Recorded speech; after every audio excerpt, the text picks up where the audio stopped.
कहे के सभे केहू आपन कहाला हो, बिगड़ल केहू नहा मार हो।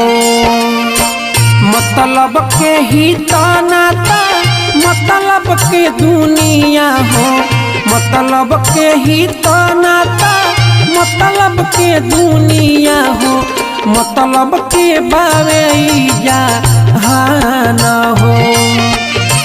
तू ही रचल माया के बाजार हो।